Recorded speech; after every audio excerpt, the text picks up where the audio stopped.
Okay, here we go again. We're back doing a little night hunt with the F75 Special Edition Limited. And we're getting a nice 65 signal right here.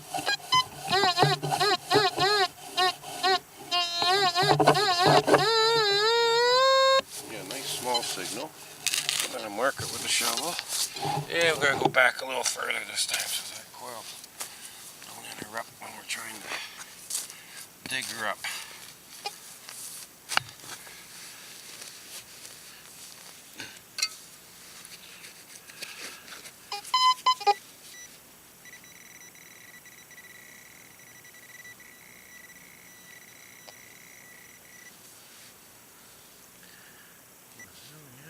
Oh, what we got? It's it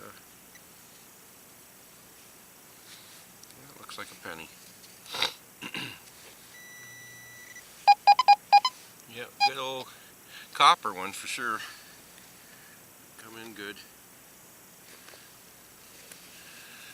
And good strong hit. Good strong signal on that one.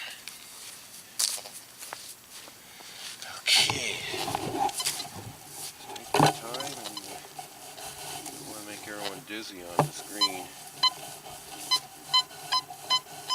Like I said, this is an area that we've pounded the crap out of. See, there's another.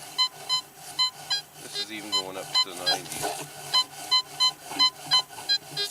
Just so subtle. Like I say, if when you get this machine to settle down so it's not chattery and play with it, I'll tell you, it is excellent. And they're not a heavy machine. As I've told you before, I don't like these big heavy machines, which I do find the whites are a little heavy. The CTX is too, but you can balance it out pretty good. And I did get the small coil for that too, for the CTX, which I found really helped. Okay, it's in the plug, this one. Oh, dropped out. And it's a penny. And it looks like it's copper. It's been in there for a while. It's yeah,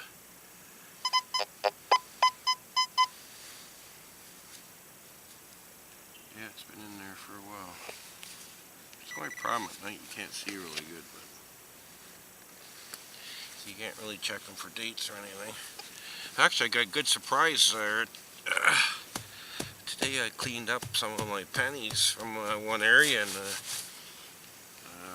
I got some 1940, a 40 Canadian, 42, and I got two really nice 46 wheat pennies that, like I said, I was digging them deep.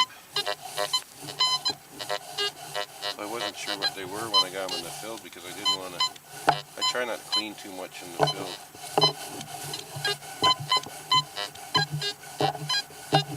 See, that's getting the odd high number, but it seems like a pretty big target, whatever in there. It's mostly you can hear the of the iron in there too. We know it's not Canadian or American coins, then, hey?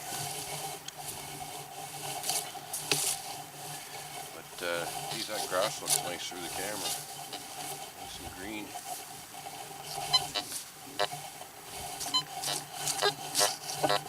Hoping to get out with Andrew tomorrow at an old park that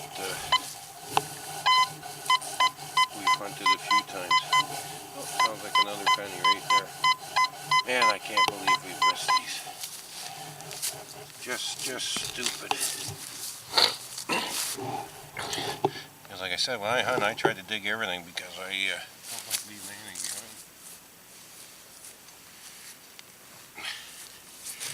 Looks like a car stopped over there looking at me like I'm maybe picking for worms. Actually, could there probably be some out tonight?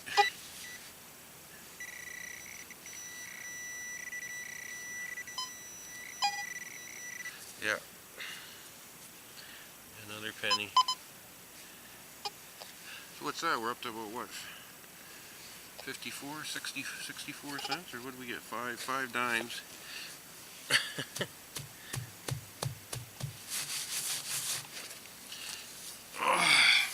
Wish we could find a pockets spill of rings, would be nice. This whole place though has been pretty generous to me. I got a honkin' ring out here this year.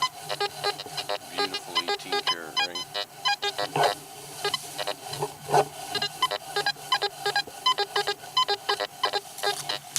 Just wants to play a tune. There's nothing there.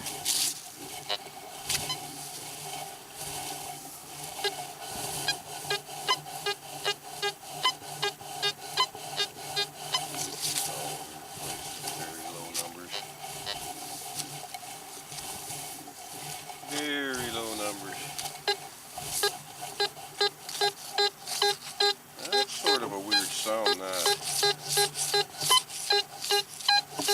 I'm getting that super 43 in there. 44, 45, 43. You want to make a bet it's a energy drink tab? I think it's either that or a nickel.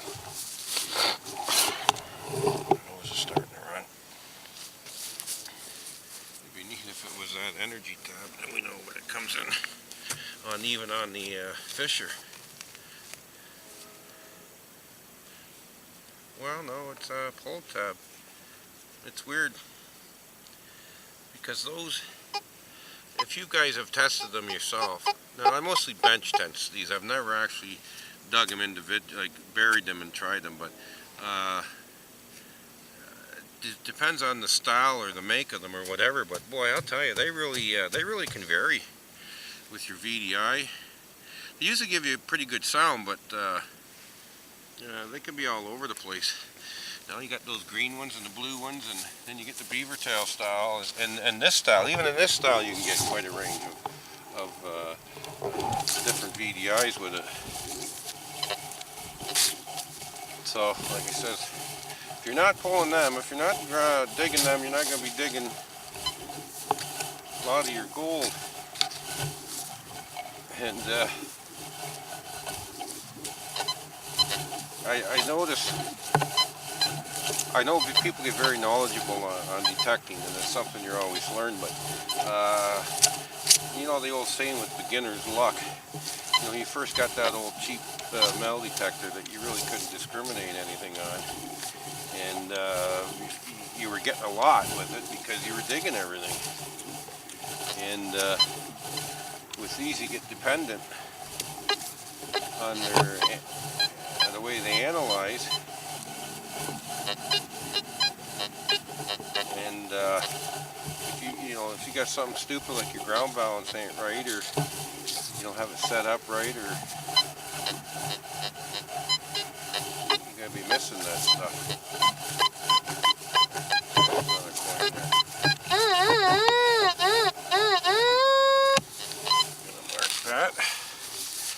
There's probably another, I think it's another penny. I'm gonna have to make a wider base for these machines because they want to tip all the time. Actually, I seen a guy, I think it was on one of the forums, he made one out of PVC tubing and just made it a little wider, and it seemed to work pretty good.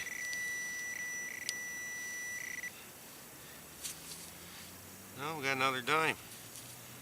It's dime night. We better check to make sure there's not 4 or 5 in this hole too.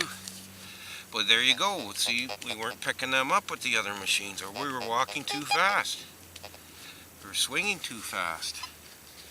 Because I know this area, just especially right where I am right now, is I've hammered it so many years, and like you say, that wasn't a fresh drop. That was down about 4 inches. So that's been in there for a few years.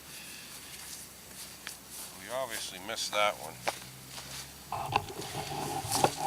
Beautiful night though. Just I find the nighttime seems to be warmer than when it has been during the day.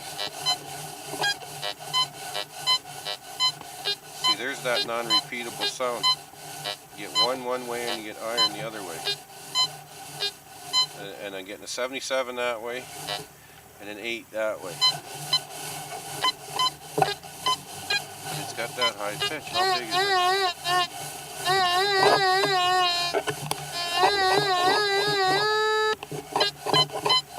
That's 7 and 72. 7, 72.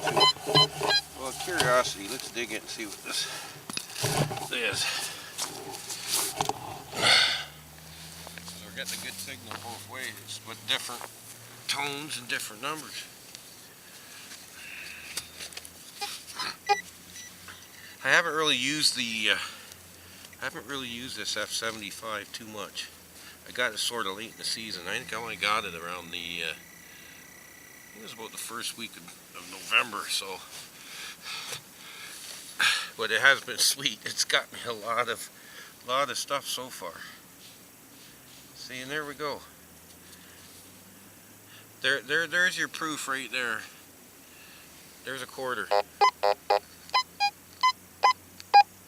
It's a Canadian quarter though. And you know how people don't say, well, don't dig unless it's the same repeatable signal. And there you go, right there. There was that quarter. And that was probably, because I come around all the dirt here. Let's see if there's anything else in it.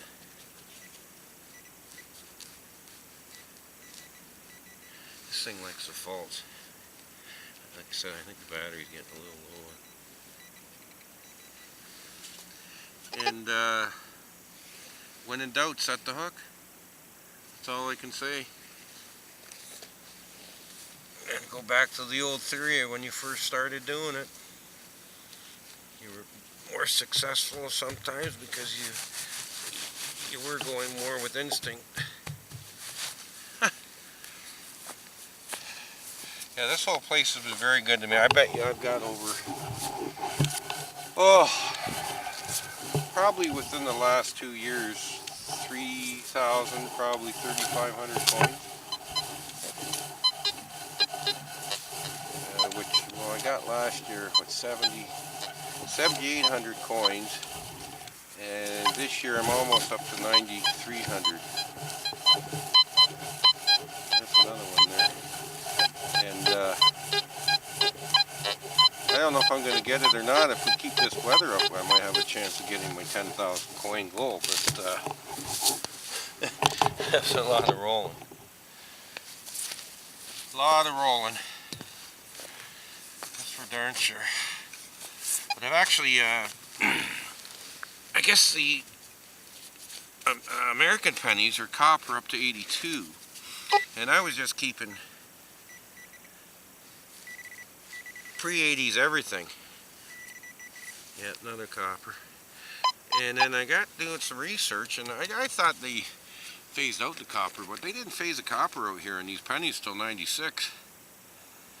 So you got to keep everything in 96 and back, because actually these pennies, the melt value is worth about 3 cents each. Now the copper went down again today, but